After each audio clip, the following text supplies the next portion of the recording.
বৃদ্ধা নারীটি বিপরীতে কথা বলার ভাষা পান না। প্রিয় পৌত্র তো আদৌ কোনো মিথ্যে প্রকাশ করেনি। দেখো, আমার সিংহ পুরাতন কথা ত্যাগ করো। নতুন ও সুন্দর বর্তমান ও ভবিষ্যৎ গড়ার পরিকল্পনা করো। যার মৃত্যু আল্লাহ যেভাবে ও যেখানে হবার ঠিক করে রেখেছে সেভাবেই হবে, ও হয়েছিল। হো হো করে হেসে দেয় মেহেমাছা। তার হাসির ভয়ঙ্করত্বে দেওয়ালেও যেন ভীতিগ্রস্ত হয়ে কম্পন করছে। হাস্যকর কথা বলেন আপনি। মাঝে মাঝে আমার হৃদয়ে সত্যি প্রশ্ন জাগ্রত হয় আপনার মাতৃত্ব নিয়ে। আপনি কি শুধুই জনাব আরমান ফফিজান আর আব্বা হুজুরেরই মা বোধ করেন নিজেকে? আচ্ছা, মানলাম আপনার কথা। সেই অনুযায়ী বলছি, যদি আপনার সুপুত্র আমার শেরপুরে নিজের অপবিত্র চরণ রেখেছে, তবে তার মৃত্যু আমার হাতে হবে লিখিত হয়েছে। যুবক একদণ্ড অপেক্ষা না করে এই বিভীষিকাময় পরিস্থিতি ত্যাগ করে। বেগম লুৎফুন্নেসা পুত্রের কথা শুনে ভাবছেন প্রিয় পুত্রকে কি করে বুঝাবে। নিজের কক্ষে বসে বইয়ের পাতায় ডুবাতে চেষ্টা করছে মেহেমাচ্ছা, তবে কিছুতেই তার হৃদয় শান্ত হচ্ছে না। সে জানে তার ক্ষত লাঘবের ঔষধিকে প্রয়োজন, আর সেই ঔষধ একমাত্র যামিনী। মিনারকে আদেশ করে সে, বেগম চন্দ্রমল্লিকার কাছে সংবাদ পাঠাও। আমি তাকে এই মুহূর্তে আমার নিকট আসার আদেশ দিয়েছি। যামিনী এমন জরুরি তলব পেয়ে শীঘ্রই তার কামরায় এসে পৌঁছায়। মাথা ঝুঁকে সালাম জানায় সে। আসসালামু আলাইকুম বাবুমশাই, আমাকে ডাকছিলেন? মেহমাচ্ছা কোনো প্রকার শব্দ না উচ্চারণ করেই ঝাপটে ধরে তাকে। রমণীও আশ্চর্যান্বিত হয়। অনেক বেদনা বক্ষ পিঞ্জিরায় অনুরাগী রেখেছি, তারা আবার জ্বালাতন করা শুরু করেছে। চন্দ্রমল্লিকা, কি করে আবার নিজেকে সামলে উঠব আমি? যেই পাপকার্য আমি আমার মুখ দ্বারা করেছি, তার অনুতাপের অনল হতে নিজেকে রক্ষা করব কি করে? জমিদার গিনি কিছুতেই বোধগম্য করতে পারে না তার বাবু মশাইয়ের ব্যথিত কণ্ঠে উচ্চারিত সকল বাণী। তার নিকট গোটা বছর নিয়ে আস্ত এক ধাঁধা, যার উত্তর আবিষ্কারে সে অসক্ষম। কি হয়েছে বাবুমশাই, আপনি এত বিষণ্ণ কেন? আমার অজান্তে কি কোনো অঘটন ঘটে গিয়েছে? যামিনী শিশুসুলভ কণ্ঠই মহৌষধ মেহমান শাহের বিমর্ষতার মুহূর্তে হৃদয় শীতল হয় তার। ললাট গণ্ডদেশ ও চিবুকে আলতো ঠোঁট ছুঁয়ে দেয় সে। হিসি শুধায়, তেমন কিছু না, আমার বাচ্চা হরিনি। আমি শুধু একটু মানসিকভাবে ভেঙে পড়েছিলাম। অন্ধকারে ছেয়ে গিয়েছিল আমার হৃদয়। কিন্তু তুমি আমার আধার রাত্রির চন্দ্রিমা, আমাকে আলোর দর্শন দিলে। শীঘ্রই সব খুলে বলবো তোমাকে। শুধু আমার সন্তান তোমার গর্ভে ধারণ করার অপেক্ষা। ইনশাল্লাহ বাবুমশাই, আল্লাহর নিকট সেই দোয়াই করছি। ভালোবাসি বাবুমশাই, আপনার ভাগ কাউকে দিতে পারবো না আমি। দ্বার খোলার শব্দ ঘোর ভাঙে দুজনের। একে অপর হতে খানিক দূরত্বে সরে দাঁড়ায়। আসসালামু আলাইকুম জমিদার নবাব শাহ ও বেগম চন্দ্রমল্লিকা। শাহজাদি মেহনুরের আগমনে যামিনী চাপা ক্ষোভে জর্জরিত হয়ে দ্রুত কামরা ত্যাগ করে। মেহমাদ শাহের মুখশ্রী পড়ছে রাগ ও বিরক্তিতে। তুমি এখানে মেহনুর? আমার আশ্চর্য বোধ হয় জানো। এতটা নির্লজ্জ মানুষ কি করে হতে পারে যে এত কিছুর পরও আমার সম্মুখে আসার স্পর্ধা রাখে? যুবতী মাথা ঝুঁকে ফেলে। আড়ষ্ট ভাব তার মাঝে অনেকাংশে স্পষ্ট। আপনাকে ভালোবেসে এসব কাজ আমি সম্পাদন করেছি শাহ। আমার আপনাকে ভালোবাসা কি বলছিল? আমি কি ভালোবাসার অধিকার রাখি না? অবশ্যই রাখো, তবে সবার প্রথমে হলো আনুগত্য আর বিশ্বাস। আমার বিশ্বাস তুমি ভেঙেছিলে মেহনুর। আমি তোমাকে বন্ধু ভেবে বিশ্বাস করেছিলাম, তোমার সহায়তা আশা করেছিলাম। তুমি তো বেঈমান হয়ে আমার পিঠে ছুরি মেরেছিলে। আস্তাগফিরুল্লাহ, আমার উদ্দেশ্য কখনোই আপনাকে আঘাত করা ছিল না শাহ, না আপনাকে কষ্ট দেওয়া। আমি তো শুধু আমার ভালোবাসাকে আপন করে চেয়েছিলাম মাত্র। হয়তো নিজের আকাঙ্ক্ষা পূরণের তাড়নায় একটু অধিকই খাপছাড়া বেঈমান ও স্বার্থপর হয়ে গিয়েছিলাম। তবে সব কিছুর আড়ালে আমার খাঁটি ভালোবাসাই ছিল। তার আক্ষেপ সূচক বচন উপেক্ষা করে মেহমাদ শাহের হৃদয়।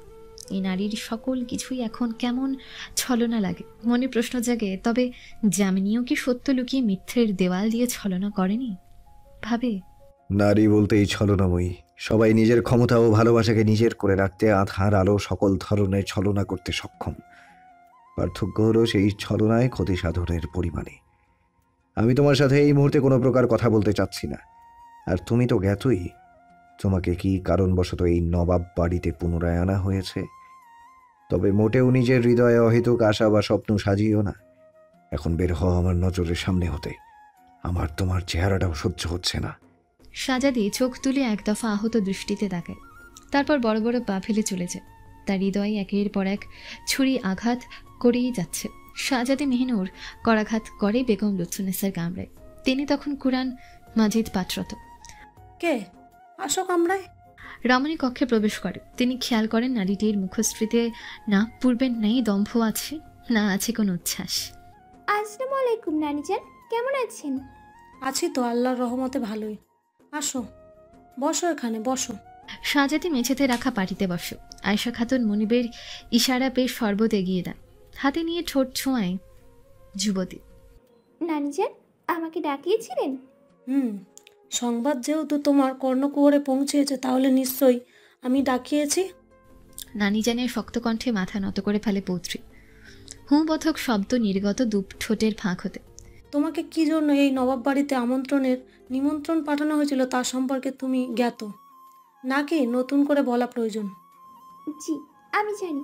চিঠি পড়েই প্রস্তাবে রাজি হয়ে এসেছি নানিজান। আমাদের বংশমর্যাদা রক্ষার এই সুবর্ণ সুযোগ আমায় দিয়ে আমাকে ধন্য করেছে নানিজান। তবে মনে রেখো, সকলের সম্মুখে তোমার শুধু আলখাল্লার আড়ালে বেগমের চন্দ্রমল্লিকা হওয়ার অভিনয় করতে হবে। মোটেও মস্তিষ্কে কল্পনা মাত্র ভেবো না তুমি বেগম হবে।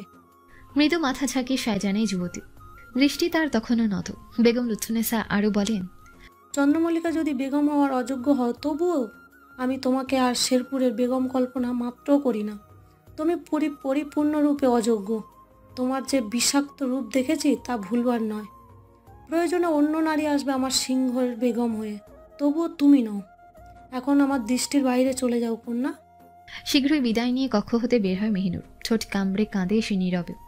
অতঃপর কিছু একটা ভেবে আলতো হাসে। আকাশে ঘোর কালো মেঘেরা ডানা মেলেছে। মনে হচ্ছে আকাশ রাজাও আজ প্রচণ্ড ক্রোধে রুদ্র মূর্তি ধারণ করেছে। সকাল হতেই ঝিঝির বৃষ্টির বসন্ত আছে। যামিনী এক মনে আকাশের পানে তাকিয়েছে। আকাশের বিশালতায় নিজের বিবর্ণ কষ্টগুলো জলাঞ্জলি দিচ্ছে সে। হ্যাঁ, বিবর্ণ কষ্ট। কাঁদতে কাঁদতে চোখের নোনা জল হারিয়ে বিবর্ণ হয়েছে। ক্রোধের অনল হয়ে গিয়েছে বর্ণহীন ফ্যাকাশে। আজ বিশিষ্ট সাংবাদিক আর.কে. হকিংস তার দল নিয়ে আসবেন শেরপুরে। তাদের আগমনে শুধু যামিনী নয়, সুবিস্তীর্ণ এই গগন ও মন খারাপের ডাক দিচ্ছে। তার মন খারাপের কারণ তো মেহিনুরের তার স্থানে দাঁড় করানো। কিন্তু আকাশ রাজার মন খারাপের কারণ কি? তবে সে কি কোনো বিপদ গন্ধ অনুভব করতে পারছে সে? কে জানে। নিজের অহেতুক ভাবনায় নিজেই ব্যথিত হয় যামিনী। তবে যাওয়াটা তার শুধুই আল্লাহতে। এই যুদ্ধে সে মেহমাদ শাহ হতে কোনো প্রকার সাহায্য আশা করছে না, এমনকি দুটো সান্ত্বনা বাণীও না। এর মাঝে গাড়ির আওয়াজ শ্রবণ করে সে।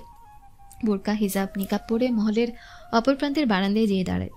সেখান হয়ে নবাব বাড়ির সম্মুখের দুয়ারের দৃশ্য খুবই স্পষ্টভাবে দর্শন করা সম্ভব। মেহমাদ শাহ, মিনার ও তার লোকজন সমেত দাঁড়িয়ে আছে মিস্টার আর.কে. হকিংস এবং তার দলের স্বাগতমের উদ্দেশ্যে।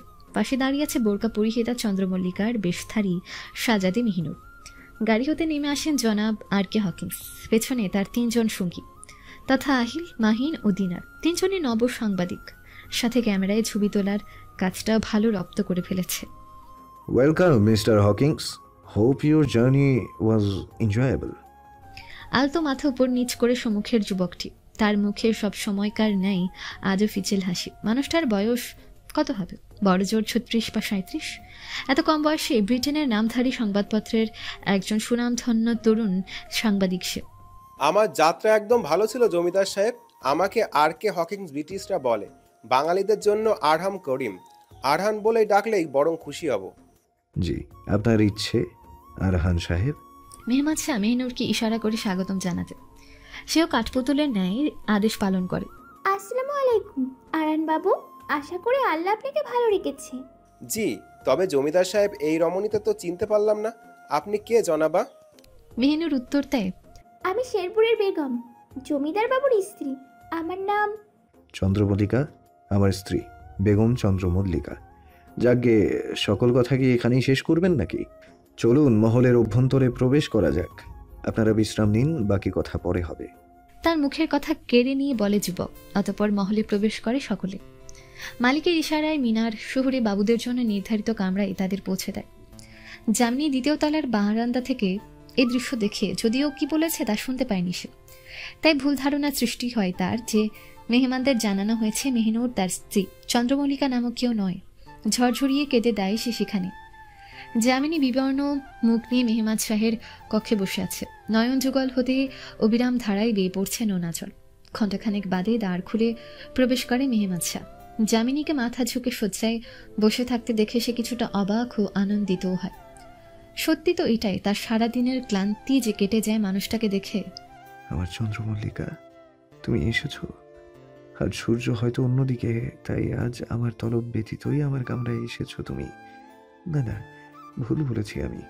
আজ হয়তো আমার গগনের পূর্ণিমার রাত্রি, তাই তো আমার আকাশে চন্দ্র এত দ্রুত এসে পড়েছে তার চন্দ্রিমায় আমায় ধন্য করতে। বিবর্ণ হাসল রমণী, অতঃপর ঠোঁট কামড়ে অশ্রু আটকিয়ে বলল, আপনি আজ ভীষণ খুশি তাই না বাবু মশাই?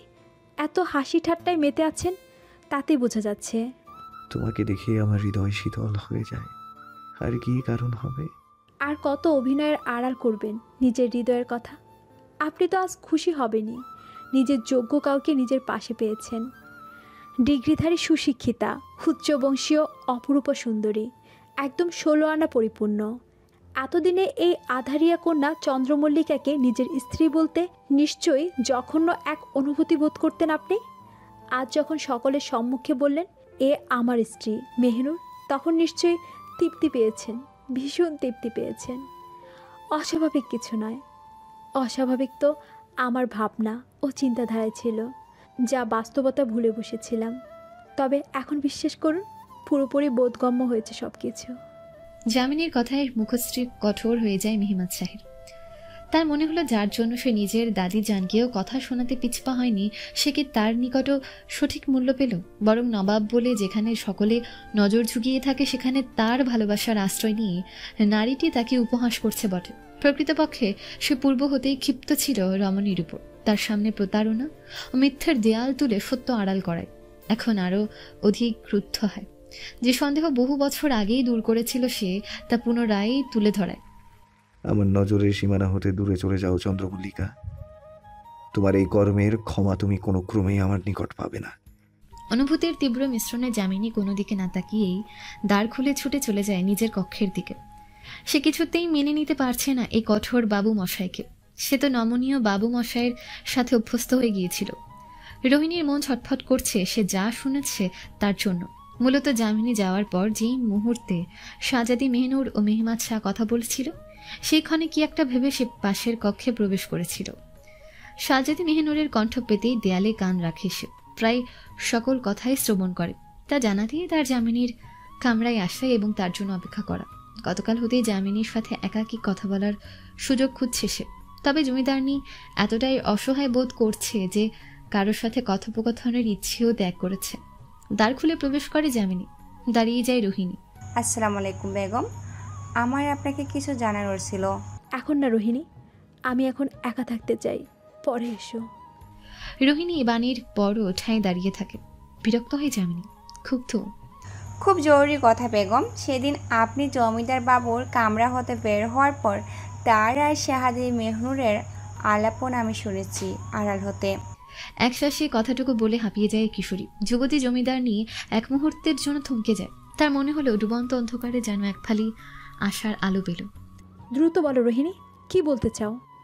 রোহিণী কিছু না লুকিয়ে পুরো কথোপকথন খোলাসা করে তার বেগমের নিকট। যামিনী এতটুকুতে স্বস্তি পায় যে তার বাবু মশাই শাহজাদি মেহনুরকে অপছন্দ করে, আবার ভীতিগ্রস্ত বিনা কারণে তাকে রাগিয়ে দেওয়ার জন্য। তবে সর্বপ্রথম মনে উদিত হয় প্রশ্ন, ভাবে শাহজাদিকে এমন বেইমানি করেছিল তার বাবু মশাইয়ের সাথে, যার জন্য সে এতটা ক্ষিপ্ত। এ কারণটি জানা আবশ্যক। তাও তো হতে পারে তার ব্রহ্মাস্ত্র, কিন্তু খুব দ্রুত জানতে হবে। মেহনুর নিশ্চয়ই পুনরায় তার বাবু মশাইয়ের মন জয়ের প্রচেষ্টা করবে। এর পূর্বে জানতে হবে কম আলোর বাতি জ্বলছে, আবছা আলোয় বসে আছেন একজন ব্যক্তি। তার এক হাতে স্বামী কাবাব, আরেক হাতে মদের পানপাত্র। আজ আনন্দে একটু বেশিই পান করছে। চোখ জোড়া বন্ধ করতেই কারো সাদা কালো ছবি ভেসে ওঠে। আলতো হাসি ফুটিয়ে সে বলে ওঠে, আমার সবচেয়ে গুরুত্বপূর্ণ চালটি দিয়ে ফেলেছে, এখন শুধুমাত্র শেষ চাল দেওয়ার অপেক্ষা প্রিয়তমা। তারপর সবার ধ্বংস হওয়ার পালা, যার জন্য আমাদের ঘর ধ্বংস হলো। মেহমাদ শাহ গুরু গম্ভীর হয়ে হিসাব কার্য সম্পন্ন করছে। সহায়ক হিসেবে খাস ভৃত্য মিনার তো আছে। জমিদার বাবু, ভুল ত্রুটি মার্জনা করবেন, তবে একখান কথা পেটে কুড়মুড় করছে, না বলেও শান্তি পাচ্ছে না। বলতে থাকো। হিসাবের খাতা হতে চোখ তুলে তাকিয়ে জবাব দিল যুবক।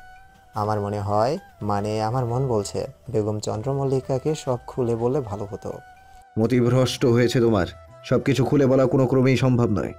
উত্তরাধিকারী শাহজাদা হওয়ার পূর্বে শপথ করেছিলাম, বংশের বাহিরে বিবাহ করিলে সন্তান পৃথিবীতে আগমনের পূর্বে বিবাহিতা স্ত্রীকেই নবাব বংশের কোনো রহস্য খুলে বলা যাবে না। দুঃখিত, মার্জনা করবেন জমিদার বাবু, আমি সেটার কথা বলছিলাম না। বেগম যে আপনাকে ভুল বোঝালো সেই কথা বলছিলাম। আপনি যদি বেগমকে বলে দিতেন শাহজাদি মেহনুরকে আপনার স্ত্রী শাহজাদি মেহনুর নয়, বেগম চন্দ্রমল্লিকা স্বরূপ পরিচয় করিয়েছেন, তাহলে হয়তো তিনি এতটা ক্রুদ্ধ হতেন না। কেন বলবো?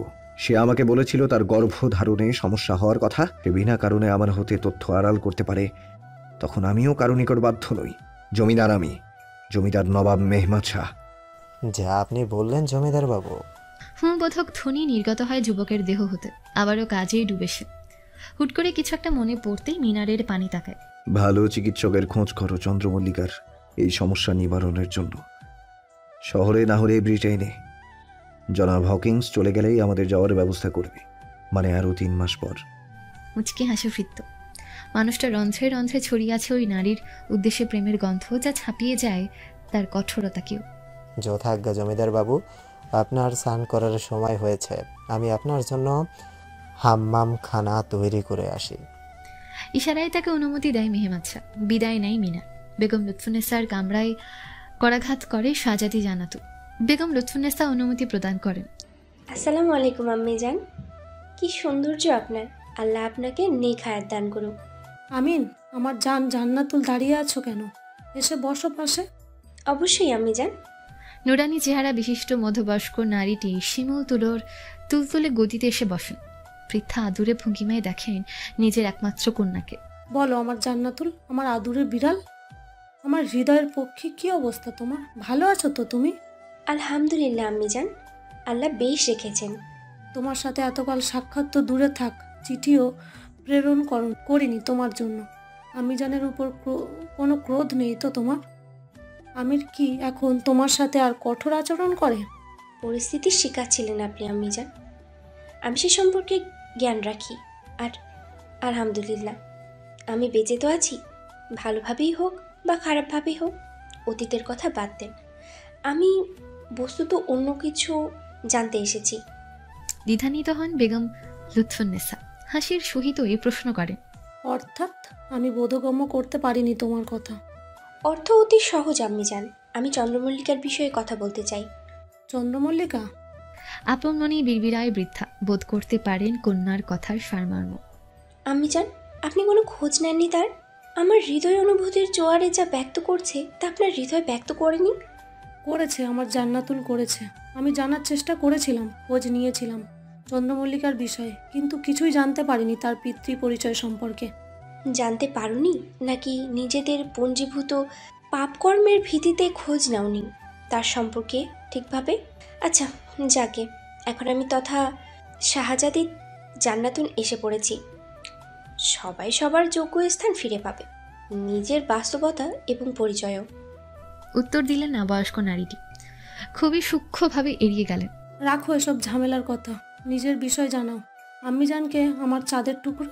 দুঃখিত আম্মি জান, এখন একটু কাজে পড়ে আছে আমার, তাই যেতে হবে। বিদায়।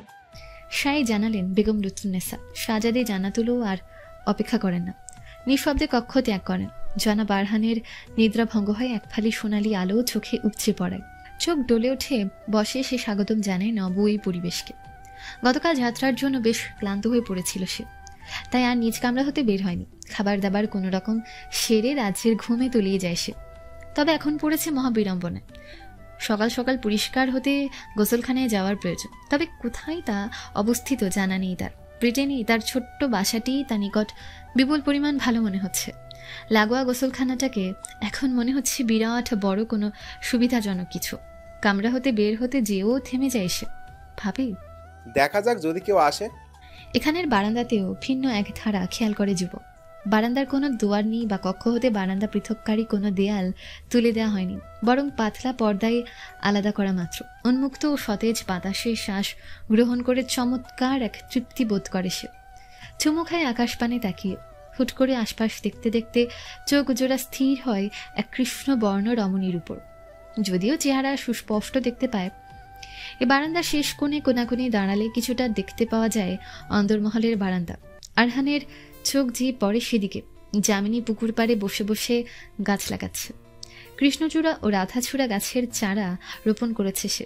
ছোট ছোট চন্দ্রমল্লিকা ফুলের গাছ তো আছে। মূলত প্রিয় পুরুষটিকে উপহার দিতেই এমনটা করা। হাত পা মাটিতে মেখে গিয়েছে। আঁচলটা তো কোনো ক্ষণই মাথা হতে পড়ে গড়াগড়ি খাচ্ছে ভেজা ভূমিতে। কিন্তু এসবের মাঝখানে যে কেউ একজন এক দৃষ্টিতে দেখছে, তাতে তার কোনো রকম ধ্যান নেই। জনাব আরহানের ঘোর ভঙ্গ হয় কোনো বিপত্তি ব্যতীত। বোধ হয় ভুল করেছে সেইভাবে আড়াল হতে কোনো নারীকে দেখে। চোখ ফিরিয়ে নেয়, নিয়ন্ত্রণের প্রচেষ্টা করে, তবে নিজেকে আটকেও রাখতে পারে না। দ্রুত ক্যামেরাটা নিয়ে এসে ফটাফট কয়েকটা ছবি তুলে ফেলে। এই মাঝে তার কক্ষের দুয়ারে কড়াঘাতের শব্দ। সে বিরক্তিতে বোধক শব্দ উচ্চারণ করে সেখান হতে প্রস্থান করে। দরজা খুলেই একজন খাদিম প্রবেশ করে, ঝুঁকে সালাম জানায় তাকে। আসসালামু আলাইকুম সাহেব, আপনাকে খাওয়ার জন্য জিজ্ঞেস করতে পাঠানো হয়েছে আমায়। আপনি কি কামরাতে আহার করবেন নাকি ভোজনশালায়? সবার সাথে ভোজনেস কার্য সম্পন্ন করতে চাই আমি মশাই, তবে সবকিছুর পূর্বে আমাকে গোসলখানায় তো নিয়ে চলুন। I need to take a bath. প্রাসাদে কার্যরত প্রায় সকল গ্রামবাসী চলন সয় শিক্ষিত, তাই খাদিমের অসুবিধা হয় না জনাব আরহানের কথা বোধগম্য করতে। যথাজ্ঞা সাহেব, আপনি একটু অপেক্ষা করুন, আমি ব্যবস্থা করছি আপনার স্নান করার। হ্যাঁ বোধক মাথা নাড়াই যুবক। খাদিমও বিদায় নেয় কার্য সম্পাদনে। ভোজনশালায় অপেক্ষা করছেন সকলে, মেহমাদ শাহ ও জনাব আরহান করিমের জন্য। আহিল, মিনার ও দিনার তিনজন উপস্থিত। তারা পারে না খাবারের জন্য আর্তনাদ করে ওঠে, এতটা ক্ষুধা বোধ হচ্ছে তাদের। অবশেষে অপেক্ষার অবসান ঘটিয়ে প্রবেশ করে উভয় ব্যক্তি। পর্দার আড়ালে বসে আছে নবাব পরিবারের নারীরা। তারা উভয় প্রবেশ করতে বেগম লুৎফুন্নেসা আয়েশা খাতুনকে কানে কানে আদেশ করেন, খাবার পরিবেশন করতে বলো সেবক ও সেবিকাদের। একে একে তৈরিকৃত নানান পদের খাবার পরিবেশন করা হয়। গোটা চোপায়া ভরে যায় খাবারে। গরুর গোশত ভুনা, শিক কাবাব, জালি কাবাব, শামি কাবাব, মুরগির কোরমা, পরোটা লুচি, নিরামিষ কি নেই। ঘ্রাণই যেন জিভে জল চলে এসেছে উপস্থিত ব্যক্তিদের। কেমন কাটলো রাত্রি আরহান করিম সাহেব? কোনো প্রকার অসুবিধা তো বোধ হয়নি আপনাদের? অসুবিধা তো হয়েছে, একখান বিরাট অসুবিধা, যার জন্য দায়ী শুধুমাত্র আপনি। আতকে ওঠে মেহমাদ শাহ জনাব আরহান করিমের এমন দ্বিধাহীন উক্তিতে। তার বিবর্ণ মুখশ্রী দেখে হেসে ফেলে মুখের মানুষটি। কাম ডাউন, ডোন্ট ওয়ারি, আমি তো শুধু মজা করছিলাম। মূলত একটাই সমস্যা, তা হলো কি আহার করব তা চয়ন করার বড্ড সমস্যায় ভুলছি। এত আয়োজন খাবারের। উপভোগ করুন আরহান সাহেব, এ তো আমাদের ক্ষুদ্র ব্যবস্থা শুধু সবার উদ্দেশ্যে। শুরু করা যাক তবে। জমিদার বাবু একগাল খাবার মুখে পুরে নিলেই সকলে খাওয়া শুরু করে। জনাব হকিংস ও তার সঙ্গীরাও চেটে পুটে খায়। ভোজনশালার দুপাশে দুটি প্রবেশ পথ, একটা অন্দরমহল হতে প্রবেশের এবং অপরটা মূল মহলের সাথে যুক্ত। অন্দরমহলের মাঝে বরাবর পর্দা টানা, যার ব্যবহার শুধু বিশেষ মেহমানের আগমন ঘটলেই হয়। যামিনী মন মোতাবেক তৈরি হয়ে ভোজনশালার উদ্দেশ্যে রওনা হয়। আজ তার একটু দেরি হয়ে গিয়েছে নামাজ পড়তে পড়তে, তবে সে নিশ্চিত জমিদার বাবু নিশ্চয়ই তার জন্য অপেক্ষারত। দুয়ারে আসতে বাধা প্রাপ্ত হয় প্রহরীর দ্বারা। অকস্মাৎ অনাকাঙ্ক্ষিত ঘটনায় অবাক হওয়ার সাথে ক্ষুব্ধ হয়ে ওঠে সে। সাহস কী করে হয় এই অপরাধের? তুমি ভুলে গিয়েছো আমি কে? আমি বেগম, এই অন্দরমহলের। আমাকে ভোজনশালায় প্রবেশ করতে বাধা দান করছো আমাকে? দুঃখিত বেগম, ভুল ত্রুটি মার্জনা করবেন। বেগম লুৎফুন্নেসা ও জমিদার নওয়াব শাহের আদেশ আপনাকে যেন ভোজনশালায় প্রবেশ করতে না দেওয়া হয়। আপনার ভোজনের ব্যবস্থা আপনার কামরায় করে দেওয়া হবে। বিস্মিত হয়, বেদনাগ্রস্ত, মেনে নিতে পারে না প্রহরীর সহজ স্বীকারোক্তি। কি হতে পারে না? তুমি মিথ্যে বলছো। বাবু মশাই কখনো এমন কিছু বলবে না। আস্তাগফিরুল্লাহ বেগম, আপনার সাথে মিথ্যে বলার স্পর্ধা আমার কখনোই হবে না। উপরওয়ালার জানা আমার বাণীর সত্যতা মার্জনা করুন। রমণীর পরিশেষে বিশ্বাস হয় প্রহরীর বাণী, আর কোনো শব্দ উচ্চারিত হয় না তার মুখ হতে। কম্পিত পদচারণায় সে উল্টো পথে হাঁটা শুরু করে। তার হাত পা থরথর করে কাঁপছে। পড়ে যেতে নাই সে। দিলরুবা তাকে আগলে ধরে। বেগম সামলান নিজেকে, এত তাড়াতাড়ি ভেঙে পড়লে কিভাবে গোটা যুদ্ধ লড়বেন? উঠে দাঁড়ায় সে, বিড়বিড়ায়, বাবু মশাই আমাকে ছেড়ে খাবার খাচ্ছেন কিভাবে? আবারও মাথা ঘুরিয়ে পড়ে যেতে নাই যামিনী। দিলরুবা ও মোহিনী তা কাঁকড়ে ধরে কামরায় নিয়ে যায়। রোহিণী দ্রুত পানপাত্রে জল নিয়ে আসে তার মনিবের উদ্দেশ্য। সে সবসময় নারীটিকে নিজের বড় বোন বলে ডাকে। ভাবে, বেগম আপনি শান্ত হন, নিজেকে সামলে নিন, না হলে এইসব কিছু মোকাবেলা করবেন কি করে। যুবতী জমিদারনি কিছুটা শান্ত হয়, স্থির হয়ে বসে, সুদীর্ঘ এক শ্বাস প্রশ্বাস গ্রহণ ও ত্যাগ করে। নিজেই নিজেকে মনে মনে বলে, নিশ্চয়ই আমার উপর রাগ হয়ে তিনি এমনটাই করছেন। আমি তাকে খুব দ্রুতই মানিয়ে নিব। বুঝলে অহেল, আজ একটা মেয়েকে দেখেছি, একদম আধারিয়া সৌন্দর্য, যাকে বলে ব্ল্যাক বিউটি। আমরা রেসিজমকে নিয়ে পত্রিকায় লিখতে যেমন ধরনের মডেল খুঁজছি, ঠিক তেমন। আরহান করিমের সাথে আহিল, মাহিন ও দিনার নিজেদের মধ্যে আড্ডা দিচ্ছিল। সেই সাথে তাদের লেখা নিবন্ধ ও তৈরি করা তথ্যচিত্রের মাঝে শেরপুরের কি কি তুলে ধরবে, ঠিক তখনই কোনো রকম ভূমিকা ব্যতীত আনমনি কথাটা বলে ওঠে আরহান করিম। অবাক দিন সহকারী খুট করে এই গ্রাম বাংলায় এমন কাকে খুঁজে পেল যেখানে নারীরা এতটা পর্দার মাঝে থাকে? কার কথা বলছেন স্যার? এখানে কোথায় কিভাবে এমন মেয়ে পেলেন? যুবক ধীরে ধীরে ব্যক্ত করে সকলের ঘটনাটি। আহিল বরাবরই ঠোঁটকাটে ধরনের মানুষ, সে মুখ খুলতে দেরি করে না। যা তা কথা বলেন তো আপনি স্যার, মেয়ের চেহারাও আপনি দেখেননি, আবার বলছেন ব্ল্যাক বিউটি। সাথে সাথে চাপড় পরে তার মাথায়, ভেঙচি কাটে সে। মাহিন আলতো হেসে তার আদর্শ পুরুষটির দিকে তাকায়। তবে স্যার, ওই কন্যাকে পছন্দ হলেও কিছু করার নেই, তাকে জীবনেও আপনি পাচ্ছেন না এই প্রজেক্টের জন্য। নবাব পরিবারের সদস্য কিনা কে জানে। আচ্ছা বলুন তো, পরনে কি ধরনের পোশাক ছিল? কয়েক মুহূর্ত ভেবেও মনে করতে পারে না আরহান। অতঃপর চোখে ভেসে ওঠে কাদায় মাখামাখি দামি ময়ূরপঙ্খী রঙা শাড়ির আঁচলের কথা। বেশ দামি জামদানি ছিল যতটা বুঝতে পেরেছি, তবে তা জেনে কি হবে? আরে স্যার, আপনি খেয়াল করেননি এই নবাব বাড়িতে দাসীরা শুভ্র রঙা সাধারণ শাড়ি ব্যতীত কিছু পরিধান করে না? সুতরাং নারীটি নিশ্চয়ই সম্ভ্রান্ত কেউ, তাই দূরে থাকুন। এখানে নবাব পরিবারের নারীদের দিকে চোখ তুলে তাকানোও নিষেধ, ধরে ফেললে মৃত্যু পাবে। যাই বলো, ব্ল্যাক বিউটি আমার স্বপ্নীয় কাজ। আমার এই ড্রিম প্রজেক্ট প্ল্যান অনুযায়ী এক্সিকিউট হলে আমাকে পুরো বিশ্বে সবাই এক নামে চিনবে। এর জন্য শুধু প্রয়োজন একজন পরিপূর্ণ আধারিয়া সৌন্দর্যকে, যার স্নিগ্ধতায় কারো হৃদয় পুড়বে না, বরং হৃদয় শীতল হয়ে যাবে। আর আমার মনে হয় আমি তাকে পেয়ে গিয়েছি।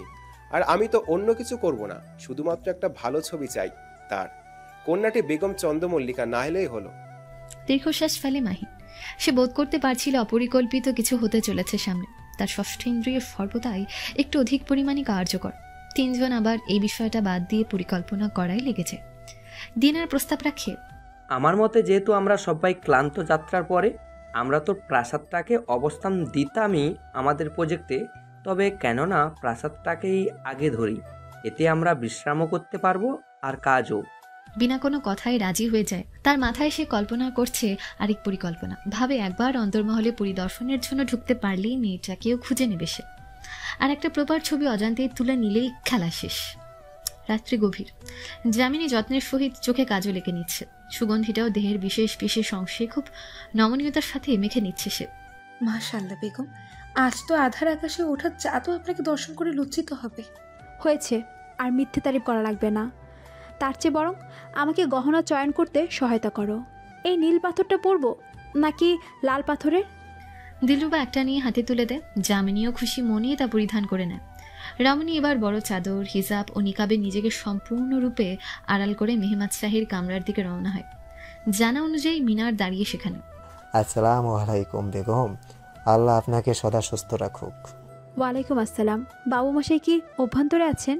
জি, তবে এই মুহূর্তে আপনি প্রবেশ করতে পারবেন না, জমিদার বাবু ব্যস্ত, কারো অভ্যন্তরে প্রবেশ করার নিষেধ। এগিয়ে যেতে নিয়েও থেমে যায় মিনারের কথা শুনে। ভ্রুকুচকে তাকায়। তৎক্ষণাৎ মাথা নিচু করে ফেলে যুবকটি। তার অসহায় দৃষ্টি বোধগম্য হয় জমিদার গিন্নির।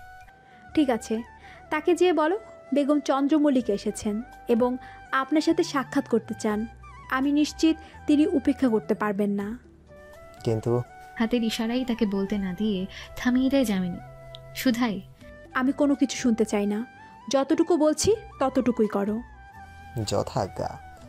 মিনার অভ্যন্তরে প্রবেশ করে অভ্যন্তরে অপেক্ষারত নারীটিকে রেখে। যামিনী প্রসন্ন চিত্তে দাঁড়িয়ে।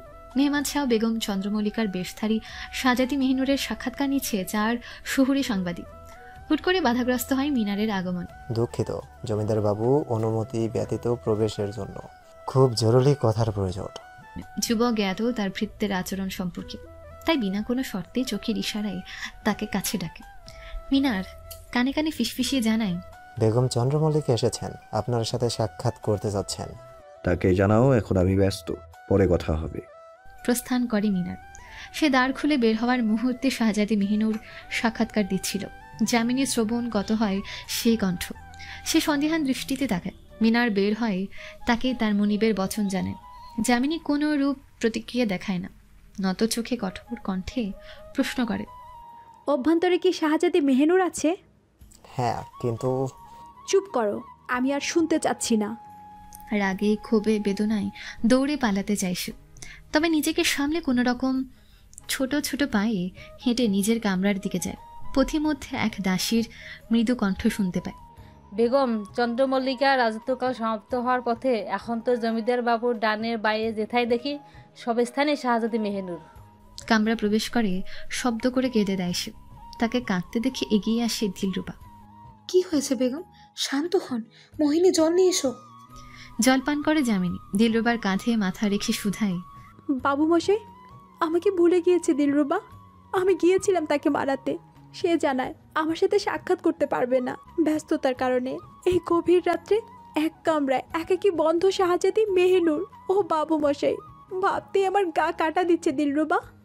মোহিনী টিপ্পনি কাটে, ভুল ত্রুটি মার্জনা করবেন বেগম। ভোজনশালার অভ্যন্তরে আপনাকে প্রবেশ করতে দিলেন না, অথচ শাহজাদিকে সাথে করে নিয়ে আহার করছিলেন জমিদার বাবু। এবার আরও ফুপিয়ে ফুপিয়ে কেঁদে ওঠে। দিলরুবা মোহিনী তাকে সান্ত্বনা দিতে শুরু করে। রাত্রি পার হয় ক্রন্দন ধ্বনির সাথে। ফজরের সময় শাহজাদি জান্নাতুল কালো বিশাল আকার চাদর পেঁচিয়ে যামিনী জন্মস্থান তথা গ্রামের বাজারে দাঁড়িয়ে। একটু বাদে একজন লোক আসলো। সে নবাব বংশের হয়ে গুপ্তচর হিসেবে কাজ করে আসছে বহু বছর ধরে। খবর পেয়েছো কোনো তালহা? কে ওই কন্যার পিতা? কেমন দেখতে? কোথায় গিয়েছে? দুঃখিত শাহজাদি, আমি বেশ চেষ্টা করেও নীলকণ্ঠ দাসের মুখ থেকে একটা শব্দ বের করতে পারিনি। তার একটাই বাণী, আমি কিছু জানি না। অর্থের লোভ দেখাওনি? তাদের তো আমার সিংহের শাস্তি দেওয়ার পর চরম দুর্দিন কাটানোর কথা। এই বিষয়টা নিয়ে আমিও দ্বিধান্বিত শাহজাদি। তাদের যেখানে সর্বশান্ত হওয়ার কথা সেখানে পূর্বের তুলনায়ও স্বাচ্ছন্দ্যেই থাকছে। এই জন্য অর্থের লোভ তাদের প্রবাহিত করতে পারেনি। ভাবনায় পড়ে যান মধুবাস্ক সম্ভ্রান্ত নারীটি। এমনটা তো হওয়ার কথা না। তালহা, তুমি নজর রেখো নীলকণ্ঠের উপরে। আমার মনে হচ্ছে এখানে কোনো তো ঘাপলা আছে। যথা আজ্ঞা বেগম। এবার উপহার স্বরূপ একটা অর্থভর্তি থলি গুপ্তচরের দিকে এগিয়ে দিয়ে নবাব বাড়ির জন্য রওনা হন শাহজাদি জান্নাতুল। তার মস্তিষ্কে এখন রাজ্যের ভাবনার ভার। আড়াল হতে কেউ বেরিয়ে আসে তাকে বের হতে দেখে। এতটা সময় তার উপরই নজর রাখছিল। যদিও কথোপকথন শ্রবণ করতে পারেনি, ব্যক্তিটি এবার তাকে নিয়োগকারী মনিবকে জানানো কাজে অগ্রসর হওয়ার পরিকল্পনা করে। তা বাস্তবায়নে স্থান ত্যাগ করে সে। আধার আকাশের বুক ছিঁড়ে ধীরে ধীরে সূর্যের উদয় ঘটছে। আলোকরশ্মি ছড়িয়ে পড়েছে চারিদিকে। যামিনী তা দর্শন করছে। তার চোখে এই মুহূর্তে না ঠাঁই পেয়েছে অশ্রু, না স্থান পেয়েছে তার হৃদয়ের কোনো বেদনা, বরং তীব্র এক নেশা নিজের ভালোবাসা ও নিজের ক্ষমতাকে ফিরে পাওয়ার। বেগম, আপনার জন্য বিশেষ জড়িবুটি সমৃদ্ধ তৈল নিয়ে এসেছি। এই তৈল দিয়ে গা মালিশ করে দিলে আপনার সকল দুশ্চিন্তা ও ক্লান্তি নেমে যাবে। সতেজভাবে চিন্তা ভাবনা করতে পারবেন। দিলরুবার কথায় শাহজাহানের রমণীয় বক্ষে ভর দিয়ে পালঙ্কে শায়িত হয়। শাহজাদি মেহিনুর, তোমার থেকে সব যদি পুনরায় ছিনিয়ে না নিয়ে বিদায় না করেছি, তবে আমিও বেগম চন্দ্রমল্লিকা না। আমি এই মহলের বেগম। সারা দুনিয়ার নিকটও আমারই হওয়া উচিত। এমন ব্যবস্থা করব যে জমিদারবাবু চাইতে হোক বা না চাইতে হোক আমারই থাকবে। বিশেষ করে আমার রাজত্বকাল এত দ্রুত তো সমাপ্ত হচ্ছে না। যামিনী আপন মনে বাক্যগুলো একে একে উচ্চারণ করে। তার চোখে মুখে তীব্র ক্ষমতার উদ্দেশ্যে তাড়না দেখতে পাওয়া যায়। কি একটা ভেবেই যেন সেই উপদেশ দেয়। আমার মতে সবকিছু পুনরায় পূর্বের মতো করতে শহরে বাবুদের জানাতে হবে বেগম চন্দ্রমল্লিকাই জমিদার বাবুর স্ত্রী, শাহজাদি মেহিনুর নয়। কিন্তু এটা কিভাবে সম্ভব? বেগম চন্দ্রমল্লিকা যদি তাদের যে জানায় তবে তো ধ্বংস নেমে আসবে। তার উপর যা বর্ষণ করবে স্বয়ং জমিদার বাবু। তবে হ্যাঁ, করতে হলে এমনভাবে করতে হবে যেন সাপও মরে লাঠিও না ভাঙে। ত্রুটি বুঝতে পারে দাঁত দিয়ে জিভ কাটে দিলরুবা। মোহিনীর কথায় সায় জানায় সে। রোহিণী ব্যতিক্রম ধর্মী মতামত ব্যক্ত করে। কিন্তু আমার মনে হয় জমিদারবাবু যেহেতু না করেছে, তবে এমন কিছু করা বা একদিনে এগিয়ে যাওয়া আর ঠিক হবে না। খুব বড় ক্ষতিও তো করা হয়ে যেতে পারে বেগমের দ্বারা অজান্তেই। যামিনী নিশ্চুপ হয়ে গভীর ভাবনায় ডুবে। সে কিছু শ্রবণ করলো কিনা বোধগম্য হলো না। আর তারাও আর খাটালো না। একজন কালো পোশাকধারী এক ব্যক্তি রহমতপুর গ্রামে যাওয়ার পথে এক ঝোপের মধ্যে আড়াল হয়ে বসলেন। বারবার হাতে হিসাব করে দেখছেন কতটা বাজে। হয়তো অপেক্ষা করছেন কারো। কয়েক মিনিট পরে অন্য একজন পুরুষ আসলো। সেও ঝোপঝাড়ের আড়ালে যেয়ে বসল। তোমাকে যে কাজ দিয়েছি তার কি খবর? তোমাকে কিন্তু কাজটি অত্যন্ত শুষ্কভাবে যথাসম্ভব সঠিকভাবে সম্পাদন করতে হবে। ইনশাআল্লাহ। আল্লাহ আপনার সম্মুখে কখনো লজ্জিত না রাখো। আমিন। তবে নীলকণ্ঠ দাস ও শতরূপা দাসের কি অবস্থা? তারা মুখ বন্ধ রেখেছে তো? আপাতত তো রেখেছেন, তবে জানি না কতদিন এভাবে পারবো বেগম। চন্দ্রমল্লিকার সম্পর্কে খোঁজ খবর নেওয়া হতে তাদের বিরত রাখতে পারবো। কারণ সাজাদি জান্নাতুল যেভাবে গামছা বেঁধে মাঠে নেমেছেন, আমার পরাজিত হওয়ার আশঙ্কাই অধিক। খবরদার এ কথা মুখ দিয়ে উচ্চারণ করবা না। এতগুলো অর্থ তোমার পিছনে খরচ করছি আমার স্বার্থ সিদ্ধির জন্য। তা যদি না হয় তবে তোমাকে হত্যা করার ব্যবস্থা করতেও আমার হস্তকানা কম্পিত হবে না। মঞ্জনা করবেন বেগম, আমি আমার সর্বোচ্চ দিয়ে যাব আপনাকে। প্রয়োজনে প্রতি মাসে আরো অধিক অর্থ দিয়ে কিনে রাখো নীলকণ্ঠ দাস ও তার পরিবারকে। তবে কেউ যেন না জানতে পারে অস্তিত্বের সত্যতা সম্পর্কে। যথা আজ্ঞা বেগম। হাতে কিছু অর্থ ধরিয়ে স্থান ত্যাগ করে ব্যক্তিটি। নবাব বাড়ির দ্বারের সামনে আসতে দুয়ার খুলে দেয় প্রহরী। সেই সাথে করে এক প্রশ্ন। খাতুন, বেগম লুৎফুন্নেসা আপনাকে অন্দরমহলে সাজানোর ব্যবস্থা করে আদেশ দিয়েছেন, আর বেগম নূরবাহার বলেছেন রঙ্গশালায় কন্যাদের উৎসবের ব্যবস্থা করতে। ঠিক আছে, এই নাও অর্থ। দয়া করে ভ্রাতা ভুল করেও কাউকে জানতে দিও না আমার বাহিরে যাওয়ার বিষয়ে। কিছু অর্থ হাতে গুজে দিয়ে অনুরোধের সুরে বলে নারীটি। প্রহরীকে যেন ছুতে পারে তার অসহায় কণ্ঠ। আপনি কোনো চিন্তা করবেন না, আমি কাউকে জানাতে দেব না। আশ্বাস পেয়ে মহলে প্রবেশ করেন তিনি। ছোট চাপ কলের নিকট চেয়ে নাক ছিটকিয়ে হস্তখানা ডলে ডলে ধৌত করে সে, যেন খুব নিকৃষ্ট কিছু ছুঁয়েছিলেন তিনি। বিপদে পড়লে ফকিরকেও জমিদারের নিয়ে সম্মান জানাতে হয়। যত সব নিচু বংশের লোকজনদেরকে ছুঁতে হয় আজকাল আমার। বিড়বিড় করতে করতে অন্দরমহলে ঢুকে পড়েন তিনি। মেহমাদ সাহের যখন তন্দ্রা কাটে তখন তপ্ত দুপুরবেলা। যুবক গতকাল রাত্রিতে সাক্ষাৎকার দিতে দিতে এবং জনাব আরহান করিমের সাথে তাদের তৈরিকৃত পরিকল্পনা নিয়ে আলোচনা করতে করতে বেশ ক্লান্ত হয়ে পড়েছিল। তাই শয্যায় গা ঠেকাতে অনতি বিলম্বেই ঘুমিয়ে পড়ে সে। জাগ্রত হয়ে উঠে বসতে তার সর্বপ্রথম মনে পড়ে যামিনীর কথা। মৃদু হাসে সে। কন্যাটির প্রতি এবারও ক্রোধ ধরে রাখতে অসক্ষম সে। আনমনি বিড়বিড়ায় সে, তুমি আমার হৃদয়ে অনুরাগে রাখা আস্ত এক অগ্নিকুণ্ডলী, যা আমায় কভু উষ্ণ রাখে, কভু পুড়িয়ে পুড়িয়ে ছাড়খাড় করে দেয় ভিতরটা। তারপর ডাকে। তার ডাকে ছুটে আসে কক্ষে প্রবেশ করে খাসফৃত্য। তরুণ আতঙ্কিত, অজান্তে কোনো ভুল করলো কিনা কে জানে। আসসালামু আলাইকুম আমার শাহ, আমি দুঃখিত। আপনার দ্বারা কোনো ত্রুটি সম্পূর্ণ হয়েছে কি? হেসে দেয় যুবক, নাবোধক মাথা নাড়ায়।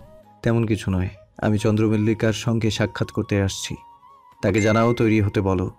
আজ তার সাথে আমি উত্তরের অরণ্যে ভ্রমণ করতে যাব। যথাজ্ঞা জমিদার বাবু। আপনার স্নানের ব্যবস্থা করতে বলবো খাদিমদের? হ্যাঁ, অবশ্যই। মেহমাদ শাহের খবর পৌঁছে যায় যামিনীর নিকট। শ্রবণগত হলে সে ভ্রু কুচকে তাকায়। কি বললে দাসী? পুনরায় উচ্চারণ করো তো। জমিদার নবাব শাহ আপনাকে তৈরি হওয়ার হুকুম জারি করেছেন বেগম। আপনাকে নিয়ে সে বনে ভ্রমণে যাবে।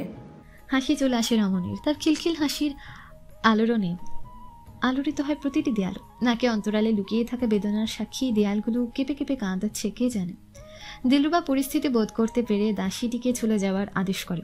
তবে অবাক্কর হলেও সত্য, এই প্রথম সে বা মোহিনী কেউই মনিবকে সান্ত্বনা দেওয়ার এক বিন্দু চেষ্টা অবধি করেনি। আপনিও অদ্ভুত এক নাটকীয়তা দেখান বাবুমশাই। কখনো দূরে ফেলে রাখেন অযত্নে অপ্রয়োজনে কোনো বস্তুর ন্যায়, তো কখনো নিজের জীবন রত্নের নমনীয়তার সহিত আগলে রাখেন বক্ষপিঞ্জরে। এতটা নাটকীয়তা কি মানা যায় আদৌ? আমি পারছি না, আপনার উপর অন্ধবিশ্বাস রেখে আপনার বলা পথে হাঁটতে, কারণ তাতে আপনাকে নিজের নিকট ধরে রাখা তো দূরে থাক, নিজেকে হারিয়ে ফেলবো বলে মনে হচ্ছে। আপনাকে আমি ভাগ্যের জোরে পেয়েছিলাম তা ঠিক, কিন্তু বেগমের মর্যাদা, ক্ষমতা, এই খ্যাতি সব আমার অর্জিত, তা কখনোই কাউকে আমি নিতে দেব না। একদম নিচু কণ্ঠে একাকী বলে যামিনী। উপস্থিত কেউই শুনতে পায় না তা। দিলরুবার মোহিনী, আমার নীল রঙের পোশাক ও সে রঙের পাথরযুক্ত গহনা বের করো পরিধান করার উদ্দেশ্যে। জি বেগম। যুবতী জমিদার গিন্নি তৈরি হয়ে নিল পছন্দ অনুযায়ী তার বাবু মশাইয়ের সাথে বের হওয়ার উদ্দেশ্যে। মেহমান ছাও তৈরি এর মাঝে। সংবাদ পেয়ে নবাব বাড়ির বাইরে আসে যামিনী। সেখানে পূর্ব হতে ঘোরার প্রস্তুত রেখেছে মিনার।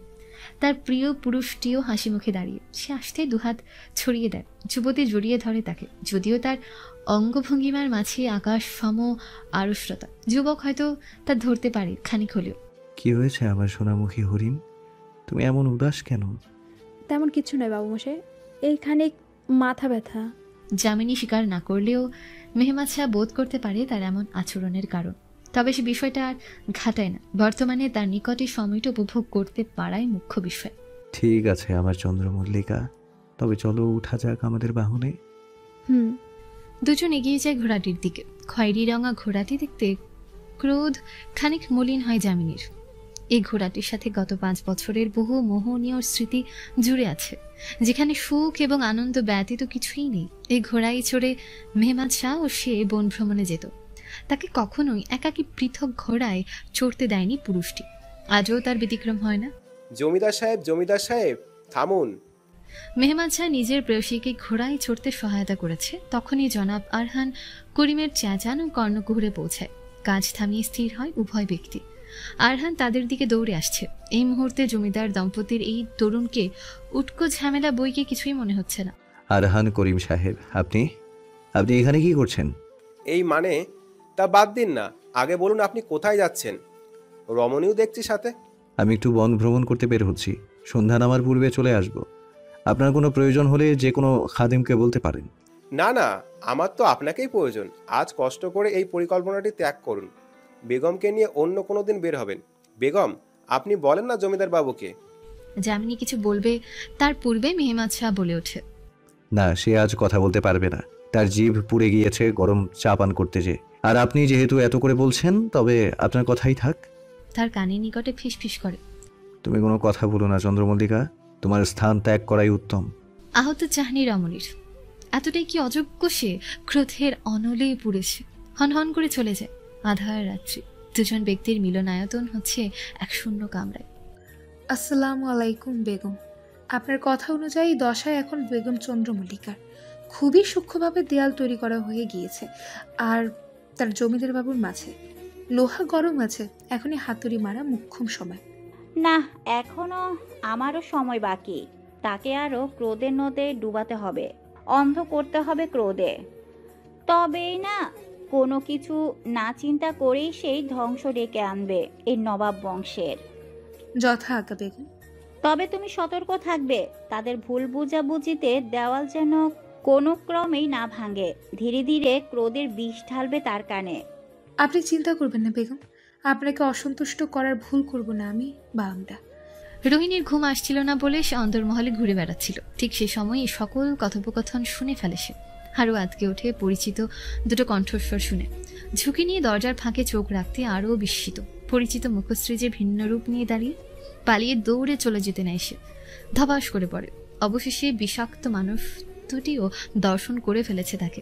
অতঃপর একটা আঘাত, একটা চিৎকার ও একটা মৃত্যুর সময় ঘনিয়ে আসছে। বেগম, বেগম, তাড়াতাড়ি নিদ্রা হতে জাগ্রত হন। কে মেরেছে মোহিনী যে এইভাবে চাচাচ্ছ? বেগম, আমাদের ছোট্ট রোহিণী। কাপড় মুখে চেপে ফুপিয়ে ওঠে সে। রমণীর তন্দ্রাভাব এবার পুরোপুরি কেটে যায়। একরাশ দুশ্চিন্তায় শুধু স্পষ্ট করছে তার ললাটে বিদ্যমান সূক্ষ্ম ভাঁজগুলো। মানে রোহিণীর কি হয়েছে? কোথায় সে? ডাকো আমার নিকট। বেগম, রোহিণীর অবস্থা খুবই শোচনীয়। বৈদ্য তার চিকিৎসা করছে। এই আধার রাতে কে যেন আক্রমণ করে তাকে ছুরি দিয়ে।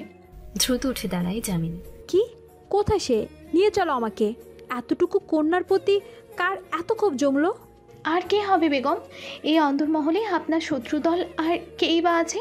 শাহজাদি মেহনুর আর বেগম নূর বাহারি নিশ্চয়ই। আপনার ক্ষতি করতে না পেরে আমাদের ক্ষতি করে আপনাকে দুর্বল করতে চাচ্ছে। ক্রোধ, প্রতিশোধ, স্পৃহা ও দুঃখের এক অদ্ভুত অনুভূতির মিশ্রণে ক্ষত বিক্ষত হয় যুবতী জমিদারনি। নৈশব্দেই গায়ে রাজকীয় ওড়নাখানা জড়িয়ে বের হয়ে পড়ে সে মোহিনীর সাথে। বৈদ্যশালার ছোট্ট এক কামরায় চিকিৎসা চলমান কিশোরী কন্যাটি, ফ্যাকাশে মুখে শায়িত সে। দিলরুবা সেখানে উপস্থিত, আদুরে স্পর্শে হাত বুলিয়ে দেয় মনিব তার ললাটে। তার ছোটবেলা হতেই একখান ছোট বোনের শখ ছিল, যা কখনোই পূরণ হয়নি, কারণ মামার সন্তানের উটকো ঝামেলা ব্যতীত অন্য কোনো দৃষ্টিতে তাকে দেখেনি। তবে ইনিরা তাকে বোন স্বরূপ বোধ করেছে। যামিনী নিজেও ছোট্ট বোনটির ন্যায় ভাবত তাকে। ইচ্ছে ছিল পরিস্থিতি ও ক্ষমতা তার হস্তের মুঠোয় এলে রোহিণীকে একটা ভালো পর্যায়ে রাখার চেষ্টা করবে, নিজ হাতে সুপাত্রের সঙ্গে বিবাহ দেবে। আজ সেই ইচ্ছের জলাঞ্জলি হতে নিজ চোখে দেখতে পাচ্ছে। জ্বালিয়ে পুড়িয়ে ছারখার করে দিতে ইচ্ছে করছে সেই মানুষগুলোকে যাদের জন্য এই কন্যার এমতাবস্থা। বৈদ্যের পানে তাকিয়ে প্রশ্ন করে, এখন কি অবস্থা রোহিণীর? দুঃখিত বেগম, এ কন্যার সুস্থ হওয়ার আশঙ্কা খুবই স্বল্প। চমৎকার হলেও সম্ভব এও বলা যেতে পারে, কারণ এখানে আসার পূর্বে অনেক রক্ত বের হয়ে গিয়েছে, আবার ছুরিটি বিষ মাখানো ছিল, তাই কোনো সম্ভাবনাই আপাতত আমরা দেখছি না। আল্লাহর ইচ্ছে, তিনি যা চান তাই হবে। আমরা সর্বোচ্চ চেষ্টা করছি। ইনশাল্লাহ রোহিণী সুস্থ হবে। দিলরুবা, কিভাবে হলো এসব? কোথা থেকে উদ্ধার করলে তোমরা তাকে? একজন প্রহরী রক্তাক্ত অবস্থা অন্তর্মহলের উত্তরের দিকে পড়ে থাকতে দেখে সেই তাকে তুলে নিয়ে আসে। আমি জিজ্ঞাসাবাদ করেছিলাম বেগম, আশেপাশে কাউকে দেখতে পাইনি সে। অনেকটা নিচু কণ্ঠে উত্তর দেয় দিলরুবা। যামিনী আর প্রশ্ন করে না, ধীরে ধীরে সময় কাটতে শুরু করে।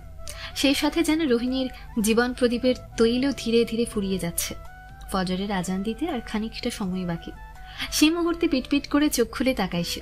যামিনী এগিয়ে এসে মাথায় হাত বুলায়, উদ্বিগ্ন কণ্ঠে জিজ্ঞেস করে, এখন কেমন লাগছে রোহিণী? তুমি চিন্তা করো না, অতি শীঘ্রই সুস্থ হয়ে উঠবে তুমি। রোহিণীর অবস্থা করুন, এটাই যেন মৃত্যু ঘনিয়ে আসার পূর্ব মুহূর্ত। বেঁচে থাকা এই স্বল্প সময় সে অন্য কোনো কথায় অপচয় করতে চায় না, বরং প্রিয় এই মনিবকে জানিয়ে যেতে এক মহাসত্য। কষ্ট হলেও কোনো রকম কম্পিত কণ্ঠে এসে উচ্চারণ করে, কাউকে বিশ্বাস করবেন না ম্যাডাম, যা দেখছেন সব মিশে। আপনার ও অতি নিকটের মানুষগুলো আপনার মহাসত্য, বিশ্বাসঘাতকতা আপনার ভিত্ত। বিস্মিত রমণী, কি বলছে হে কন্যা? বিশ্বাসঘাতক? কে বিশ্বাসঘাতক রোহিণী? তার প্রশ্ন করতে করতে কিশোরীর কথা বলার ক্ষমতা ফুরিয়ে গিয়েছে। দেহে বাকি বিদ্যমান শক্তিটুকু একত্রিত করে হাতটা কোনো রকম উঠিয়ে যামিনীর পেছনের দিকে ইশারা করে সে। রমণী পেছনে ঘুরে মোহিনী ও দিলরুবা দাঁড়িয়ে সেখানে। সামনে ঘুরতেই দেখতে পায় প্রাণহীন এক দেহ। নিজের বক্ষে ও বেদনায় পাথর চেপে হাত দিয়ে রোহিণীর চোখ দুটো বন্ধ করে দেয় সে। তার মুখশ্রীতে কোনো বেদনার ছাপ নেই, আছে এক ঝাঁক কঠোরতা। শুধু বিড়বিড়ায়, আমার প্রিয় শুভাকাঙ্ক্ষী, যার জন্য তোমার এই দশা, তার আরো জঘন্য দশা আমি করব, এই আমার ওয়াদা। উপস্থিত দেহরক্ষীদের সে আদেশ করে, রোহিণীর মৃত্যুর সংবাদ জানানো হোক সবাইকে, আর তার জন্য সুষ্ঠুভাবে জানাজার ব্যবস্থা করা হোক। কিশোরীর লাশ বই নিয়ে যায় দাসীরা। যামিনী সন্দিহান দৃষ্টিতে মোহিনী ও দিলরুবার দিকে তাকায়। দিলরুবার মুখশ্রী বিবর্ণ, তবে কি সে কোনো কিছুর ভীতিতে ছিল? সত্য ফাঁস হওয়ার। মোহিনী এখনো কাঁদছে, যা নিজ হকে কুমিরের অশ্রু মনে হচ্ছে তার নিকট, কারণ মোহিনীর সাথে কখনোই সুসম্পর্ক তো দেখেনি সে রোহিণীর। তবে কি সবটাই নাটক? বর্তমানে প্রত্যেককেই সন্দেহ হচ্ছে তার। মনে মনে সিদ্ধান্ত নেয় আর কাউকেই বিশ্বাস করবে না সে। অন্দরমহল কলরব মুখর, কন্যাদের ফিসফিসানির আওয়াজে পরিপূর্ণ পরিবেশ। মোহিনীর দেহ স্নানাগারে নিয়ে যাওয়া হয়েছে এই ধরনীতে শেষ স্নান দিতে।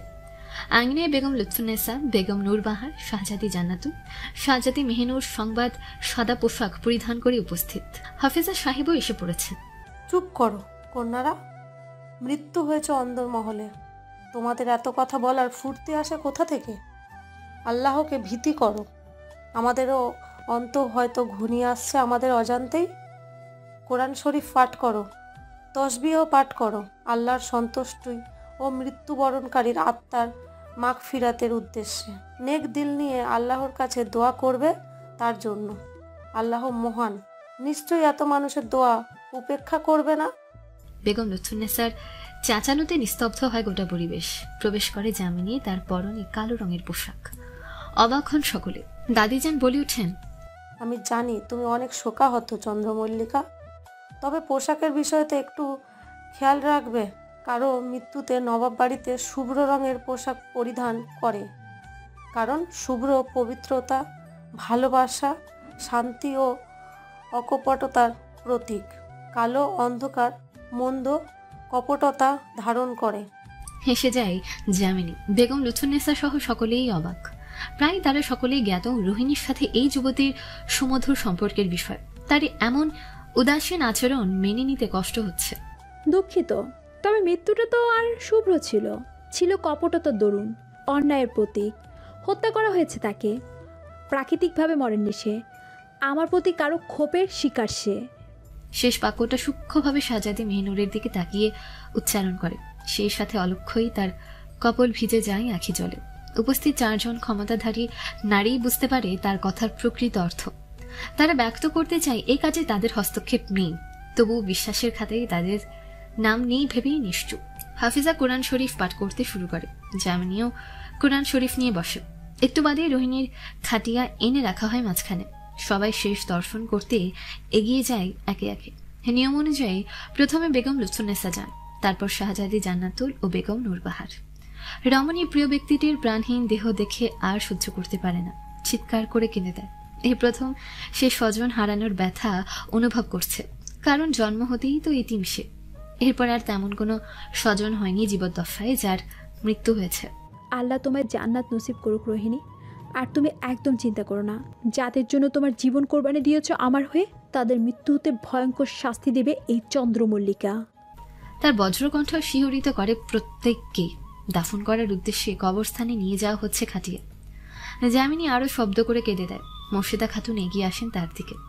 কেঁদো না মা চন্দ্রমল্লিকা, এই দুনিয়া ক্ষণিকের পরীক্ষা গৃহ। একদিন না একদিন সময় শেষ হয়ে গেলে সবাইকে মায়া ত্যাগ করে মাটিতে মিশতে হবে। এইভাবে ভেঙে পড়বে না তুমি। সামনে আরো কঠিন পথ হয়তো অপেক্ষারত, লড়তে হলে শক্ত থাকতে হবে। যামিনী শান্ত হয়, চোখের নোনা জল মুছে নেয় এক মুহূর্তে। তীক্ষ্ণ দৃষ্টিতে এক দফা শাহজাদি মেহনুর ও বেগম নূরবাহারকে দর্শন করে দ্রুত পদচারণায় নিজের কামরায় ফিরে যায় সে। বদ্ধ কামরায় বেদনা আরো নিবিড়ভাবে জড়িয়ে থাকে। গুমড়ে মরে যাচ্ছে সে যেন এই অনুভূতির পূরণে। দিলুবা এগিয়ে এসে তাকে জল ভর্তি পানপাত্র এগিয়ে দেয়। রমণী পান করতে নিয়েও ছুঁড়ে ফেলে দেয়। তার সেই ক্ষণে মনে পড়ে রোহিণীর বলা কথা। এই আশঙ্কিত মুহূর্তে তার কাউকে বিশ্বাস হচ্ছে না। তার কষ্ট আরো তীব্র হয় যখন বোধ করে এত গভীর মুহূর্তেও তার পাশে এসে দাঁড়ালো না প্রিয় পুরুষটি। নিশ্চয়ই সে অজ্ঞাত নয় এত বড় অঘটন সম্পর্কে। তার বাবু মশার নিকট বুঝি এখন এতটাই অবহেলার পাত্র সে। মেহমাদ শাহ গোটা একটা দিন ও রাত্রি বাহিরে কাটিয়ে সবে মহলে ফিরেছে। জনাব আরহান করিম তার দলবল সমেত শেরপুরে আসার পর হতেই তার ব্যস্ততা পুরো দমে বেড়ে গিয়েছে। দিনের বেলা তাদের সঙ্গ দেওয়া, আর রাত হলে জমিদার ব্যবসা বাণিজ্যের কাজ সামলানোতে যায়দা। যেমন কারখানায় একটু ঝামেলা হওয়ায়ও কিছু কাজ বাকি থাকায় আজ তাকে কারখানা দিয়ে রাত্রি কাটাতে হলো। ক্লান্ত দেখে কামরায় যাওয়ার পথে হাঁটছে সে। পথিমধ্যে খাস ভৃত্য মিনারের সাথে সাক্ষাৎ। আসসালামু আলাইকুম জমিদার বাবু, আপনি এত দেরিতে এসেছেন মহলে? বিড়ম্বনায় পড়ে জমিদার বাবু। দেরিতে বলতে আমার কি দ্রুত আসার কথা ছিল? আর তোমার মুখশ্রী এমন ফ্যাকাশে ও দুশ্চিন্তায় পরিপূর্ণ কেন? আমার অনুপস্থিতিতে কি কিছু হয়েছে অন্তর্মহলে? মিনার রোহিণীর মৃত্যুর ঘটনা জানায় মনিবকে। আশ্চর্য এক মুহূর্ত শব্দ উচ্চারিত হয় না যুবকের মুখ থেকে। ক্রুদ্ধ হয় সে ভৃত্যের উপর। এত বড় একটা অঘটন ঘটে গেল আর তুমি আমাকে এখন জানাচ্ছ? এত বড় অসাবধানতা তুমি কি করে করতে পারো মিনার? আস্তাগফিরুল্লাহ জমিদার বাবু, আপনার সেবায় আমি কোনো দিন এক বিন্দু হেলাফেলা করিনি। আমি মোর্শেদা খাতুনকে বলেছিলাম আপনার নিকট এই সংবাদ পাঠাতে, তিনিও আমাকে আশ্বস্ত করেছিলেন। আর আমাকে তো আপনি এই মুহূর্তের জন্য এই শহরে বাবুদের একা ছাড়তে নিষেধ করেছেন, তাই আমি নিজে যে কাজটি করতে পারিনি। আম্মা জান, তিনি এত বড় ত্রুটি করতে পারেন না তার দায়িত্ব পালনে। আর চন্দ্রমল্লিকা মেয়েটার তো করুণ দশা এখন। আমার এই মুহূর্তে তার নিকট যাওয়া উচিত। দ্রুত অন্তর্মহলের দিকে যায় মেহমাদ শাহ। তাকে কক্ষে প্রবেশ করতে দেখে নির্লিপ্ত ভঙ্গিমায় উঠে দাঁড়ায় যামিনী। আসসালামু আলাইকুম বাবু মশাই, আল্লাহ আপনাকে ভালো রাখুক। যুবক নৈশব্দে জড়িয়ে ধরে তার প্রেয়সীকে। আজও সে খেয়াল করে নারীটির আচরণ যেন পূর্বদিনের তুলনায় অধিকই আড়ষ্ট ভাব। আমি দুঃখিত আমার চন্দ্রমল্লিকা। আমি গতকাল সারা রাত্রি কাজের ব্যস্ততায় বাহিরে ছিলাম, তাই তোমার নিকট আসতে পারিনি। আমাকে ক্ষমা করে দাও আমার মায়ারাজ্যের রাজকন্যা, আর অভিমান ধরে রেখো না। দুহাতের মাঝে মুখশ্রী নিয়ে চুমু খায় ললাট এসে। আবেগঘন দৃষ্টি তার, তবে এই মুহূর্তে তা কোনো ক্রমেই ছুতে পারে না যামিনীকে, বরং একঝাঁক তার ছেলের হাসি বিদ্যমান তার চেহারাতে। আজকাল মানুষটার সকল কথা মিথ্যে বাহানা বইকে কিছুই মনে হয় না তার। যেখানে মান নেই, যেখানে অভিমান ধরে রাখার সুযোগ থাকে না, যাকে সেসব আপনার সত্যতাই তো ব্যস্ততা ছিল। মিথ্যে তো আর বলছেন না, তাই অভিমান রাখার প্রশ্নই আসে না। তবে আমার আপনার সাথে কথা ছিল অন্য বিষয়ে। হ্যাঁ বলো আমার জান। রোহিণীর স্বাভাবিক মৃত্যু হয়নি, তাকে হত্যা করা হয়েছে, তা তো জানেননি। আমি এর সুষ্ঠু বিচার চাই। যা করা একজন জমিদার হিসেবে আপনার কর্তব্য। একটু বিচলিত হয়ে যায় মেহেমাছা এ কথা শুনে, তবুও নিজেকে সামলে নিয়ে যামিনীকে বক্ষে নিয়ে শুধায়। আমার চন্দ্রমল্লিকা, এখন সেই পরিস্থিতি নেই। তুমি তো দেখতেই পাচ্ছ, জনাব আরহান করিম সহ 3 জন শহুরে লোক এসেছেন। তাদের কর্ণকুহুরে অঘটনের খবর পৌঁছালে খুব বড় ক্ষতি হয়ে যাবে। বাহিরের দুনিয়ার সম্মুখে ঝুঁকে যাবে আমাদের নবাব পরিবারের সম্মান। তবে আমার ওয়াদা, শুধু আর 15-20 দিন অপেক্ষা করো। তারা চলে গেলেই আমি আসল অপরাধীকে খুঁজে বের করে তোমার চরণ তলে তার গর্দান এনে ফেলবো। রমণী বিপরীতে কিছু উচ্চারণ করে না, নৈশব্দে পক্ষে মিশে থাকে। তবে তার নিকট কোনো কথা বা ওয়াদাই এখন বিশ্বাসযোগ্য নয়। মনে মনে বলে, খাঁটি শোনো পুড়তে পুড়তে একসময় ছাই হয়। খাঁটি ভালোবাসা আর বিশ্বাসও হয়তো তার ব্যতিক্রম নয়। আমার হৃদয় যে পুরানো হচ্ছে, তাতে পুড়ছে ভালোবাসা। একসময় শত খুঁজো, ছাই বাদে কিচ্ছুই পাওয়া যাবে না। না আপনি, না আমি।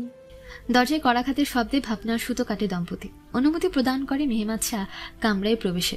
একজন দাসী জানাই, আসসালামু আলাইকুম বাবু মশাই, আপনাকে শহরের বাবুরা খুঁজেছে বলে জানাতে বলা হয়েছে। জনাব আরহান করিমের সাথে কথোপকথন সমাপ্ত করে নিজের কামরায় ফিরছে মেহেমাচ্ছা। পথিমধ্যে মোর্শেদা খাতুনের সাথে সাক্ষাৎ। আসসালামু আলাইকুম আমার শাহ, আল্লাহ তোমায় সদাই এমন সুস্থ রাখুক। ওয়ালাইকুম আসসালাম আম্মা জান, আপনার দোয়া কবুল হোক। তবে আমাকে আপনার একটা প্রশ্ন করার আছে। মিনার আপনাকে বলেছিল রোহিণীর মৃত্যুর সংবাদ আমার নিকট পাঠানোর ব্যবস্থা করতে, কিন্তু দুঃখের বিষয়টা হয়নি। আফসোসের ভঙ্গিমা স্পষ্ট হলো মোর্শেদা খাতুনের চেহারায়। ইস, আমি দুঃখিত আমার শাহ, এত সব ঝামেলায় আমার একদম মাথা থেকে বের হয়ে গিয়েছিল এ কথা। আমাকে ক্ষমা করো তুমি। না না আম্মা জান, মানুষ মাত্রই তো ভুল। আপনি যেখানে যাচ্ছিলেন যেতে পারেন। নীলকণ্ঠ দাসের উপর নজর আবদ্ধ তালহার। তার প্রতিটি কর্মই সে গভীরভাবে পর্যবেক্ষণ করছে। যদিও অস্বাভাবিক সচ্ছলতা ব্যতীত অন্য কিছুতেই অস্বাভাবিকতা বোধ হয়নি তার। 2 ঠোঁটের ফাঁকে বিড়ি গুজে আজও শস্যক্ষেতের ঝোপঝাড়ের আড়ালে লুকিয়ে বসে আছে। জোহরের আজান শোনা যাচ্ছে। উঠে দাঁড়াতে নেবে তখনই সে খেয়াল করে এই ভরা দুপুরের নীলকণ্ঠ দাস তৈরি হয়ে বের হচ্ছেন। অবাক সে, কেমন যেন খাপলা খাপলা গন্ধ পাচ্ছে, তাই সব চিন্তা বাদ দিয়ে তার পিছু নেয়। নীলকণ্ঠ দাস আজ বেশ আনন্দিত। এখন রোজ রোজ হাত ভর্তি বাজার করে আনে। মেয়েটা বড় হচ্ছে, কিছু স্বর্ণের গহনা বানানোর প্রয়োজন তার বিবাহের জন্য। আজ সেজন্য এখনকার থেকে অতিরিক্ত অর্থের দাবি করবেন চিন্তা করে এসেছেন। পথিমধ্যে হুট করে তার মনে হলো কেউ পেছন পেছন আসছে। দ্রুত পেছন ঘুরেন তিনি। তৎক্ষণাৎ লুকিয়ে পড়ে শাহজাদি জান্নাতুলের খাস গুপ্তচর তালহা। এদিকে মধুবাস্ক পুরুষটা এদিক ওদিক তাকিয়ে পর্যবেক্ষণ করেন। নিজেকে সান্ত্বনা দিয়ে বিড়বিড়ান, আমার মনের ভুল হইব, কোথাও তো কেউ নাই, দ্রুত চলি, নাইলে ওই লোক আমারে না পেয়ে বিনা কথায় চলে যাইব। এমনিতেও মেলা দেরি হয়ে গেছে। আর কোনো দিকে না তাকিয়ে দ্রুত গতিতে চলতে শুরু করে। তালহা তো তার সাথে তালে তাল মিলিয়ে হাঁটছে। জঙ্গলে প্রবেশ করেন যামিনীর মামা। জঙ্গলের দক্ষিণ পূর্ব দিকে একটা পুকুরের তীরে বৌদ্ধ মন্দির আছে। ঠিক মন্দির না, ধ্বংসাবশেষ বলাই শ্রেয়। সেখানেই যেয়ে স্থির হন তিনি। কিছুটা দূরে একটা ভাঙা দেয়ালের আড়ালে দাঁড়িয়ে যায় তালহা। এক মুহূর্ত পেরিয়ে গেলেই বেরিয়ে আসে ঘাড় ডানে বামে ঘুরাতে ঘুরাতে এক আগন্তুক। হয়তো আশেপাশে পর্যবেক্ষণ করে নিচ্ছে প্রথমে খালি চোখে। কালো মোটা কাপড়ের বিশাল চাদরে আবৃত মানুষটি। কি অবস্থা? কেউ এসেছিল খোঁজ খবর নিতে বেগম চন্দ্রমল্লিকার তথা তোমার ভাগ্নি যামিনীর বিষয়ে? হ্যাঁ, আসছিল তো এক লোক। অনেক অর্থ দেওয়ার প্রলোভন দেখিয়েছিল, কিন্তু আমি এক চুলও নড়ি নাই আমার ওয়াদা হতে। আপনারা যেমন বলছিলেন তেমনই বলছি। সঠিক কাজ করেছো নীলকণ্ঠ। এই পটলিতে তোমার জন্য নির্ধারিত অর্থ আছে, উপভোগ করো। আশুজ্জ্বল মুখে হাতে নিলেন অর্থের থলিটি তিনি। ইতস্ততভাবে তাকালেন সামনের ব্যক্তিটির দিকে, খানিক খোশামদি করে বললেন, আসলে আমি কিছু বলতে চাইছিলাম। প্রকৃত বুঝদার মানুষ তিনি নিশ্চয়ই বুঝবেন। আমার কন্যা যেন দেবী লক্ষ্মী, এমন লক্ষ্মীমন্তী কন্যার ভালো করে বিবাহ দিতে হবে। পণ দেওয়ার জন্য কিছু অর্থ এবং অলংকারও তো ক্রয় করার প্রয়োজন, তাই বলছিলাম। মানুষটার চোখে চোখ পড়তে মুখের বুলি বন্ধ হয়েছে, জোরপূর্বক হাসেন শুধু। এদিকে তালহা উৎসুক চোখে তাকিয়ে যদি এক দফা দর্শন পায় এই আগন্তুকের, তার দোয়া যেন কবুল হয় আল্লাহর দরবারে। এক দমকা হাওয়াই চাদর পড়ে যায় আগন্তুকের মাথা হতে। এবার সূর্যের আলোয় স্বচ্ছভাবে দেখা যায় মানুষটিকে।